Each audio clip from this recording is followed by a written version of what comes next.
সোমবার আগরতলা গোর্খা বস্তিতে বহুতল বিশিষ্ট প্রশাসনিক ভবনের নির্মাণ কাজ পরিদর্শন করলেন মুখ্যমন্ত্রী ডক্টর মানিক সাহা। গোর্খা বস্তিতে গড়ে উঠছে রাজ্যের সবচেয়ে উঁচুতম ভবন। এই ভবনের ছাদের তলায় সবকটি সরকারি অফিসকে নিয়ে আসা হবে। একদিকে যেমন প্রশাসনিক কাজকর্ম পরিচালনা করতে সুবিধা হবে, ঠিক তেমনি জনগণও প্রশাসনিক সুযোগ সুবিধা গ্রহণ করতে সুবিধা পাবেন।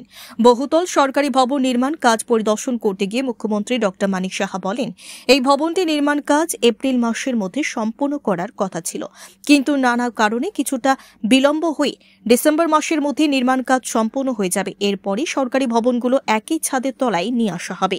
এখানে প্রয়োজনীয় সব ধরনের নিরাপত্তার ব্যবস্থা থাকবে। পরিবেশ সুরক্ষার জন্য প্রয়োজনীয় ব্যবস্থা গ্রহণ করা হয়েছে। ত্রিপুরার মধ্যে এরকম G+14 এত উচ্চতা কোনো বিল্ডিং এর আগে ত্রিপুরাতে হয়নি, প্রথম হচ্ছে। এই বিল্ডিং এর যা আপনারাও দেখেছেন, একদম ক্যালিফোর্নিয়ার আমেরিকার যে ওখানে টেকনোলজি, সেখান থেকে ওনারা নিয়ে এসেছেন। যদি আমরা জানি যে ত্রিপুরা কিন্তু আর্থকুয়েকের জন্য 5th পজিশন আছে। ওইখানে আর্থকুয়েক কিছুদিন আগেও আপনারা মায়ানমারে দেখেছেন, তো কি অবস্থা হয়েছে আপনারা সবাই জানেন।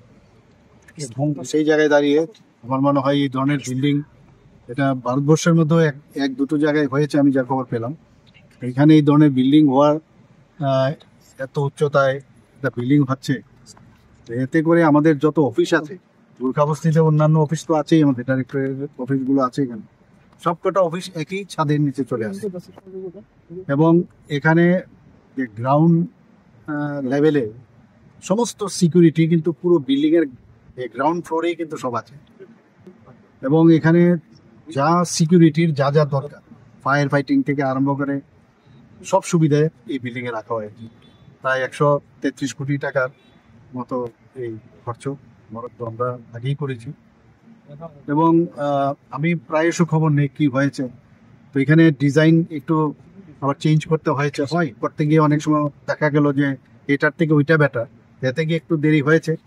যেটা আমরা আশা করেছিলাম যে আরেকটু আগে হবে, 2026-এ এপ্রিল মে হওয়ার কথা ছিল, সেটা ডিসেম্বরে ওনারা বলছেন কমপ্লিট করে দেবেন।